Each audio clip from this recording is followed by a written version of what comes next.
improvements from the Note 7. So to get started, number one, the design.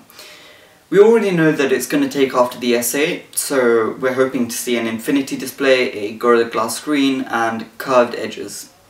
They stopped calling it edges, I'm not entirely sure why, but if you think about it, they're not really edges. We're also hoping to see on-screen buttons. Number two, the camera. So a couple of renders have already depicted the Note 8 as having two cameras around the back. Now, this would be useful for fast autofocus and a couple extra things, especially when you pair it with phase detection and dual pixel technology. I'm hoping that one of these sensors is a 20 megapixel sensor, which is a telephoto lens, which just means that it's going to get slightly closer, so it's going to zoom in more than a normal sensor would, and a 16 megapixel normal lens. I'm hoping that both of these are f1.6 aperture lenses. This just means that the lower the number, the more light that's let in.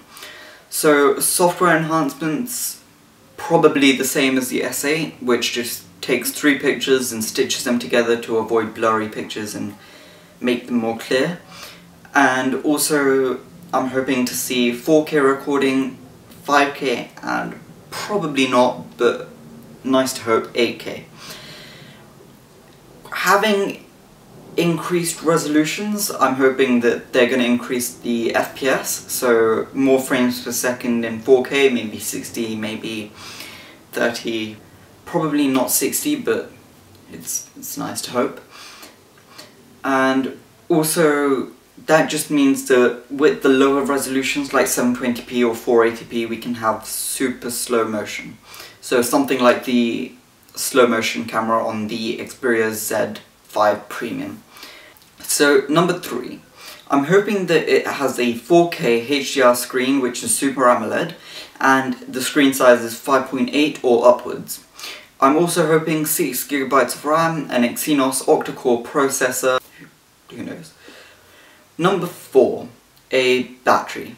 3600 mAh batteries, which hopefully won't explode and will last you throughout the day. The 3600 mAh battery is the same one you can find in the S7 Edge, and that's absolutely safe to use, so why not put it in? Number 5, the price. So we don't actually have a range of prices yet, but I'm hoping to see it around £650 and £800. That seems like a decent price range. So other extra features include an S Pen, which was available on the Note 7, which is now coming out as the Note FE, and waterproofing, IP68 water resistance, a iris scanner, and DeX. DeX is desktop experience, which means that you can just put your phone on a base and connect the base to a HDMI cable and connect it to a monitor or a TV, and maybe a fingerprint scanner.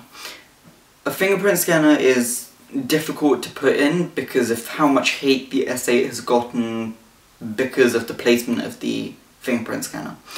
It's either going to look bad or be under the screen. They're either going to keep it in or not put it in at all. Anyways, I hope you enjoyed this one. This was my hopes for the Note 8. Talk to you in the next one. Peace.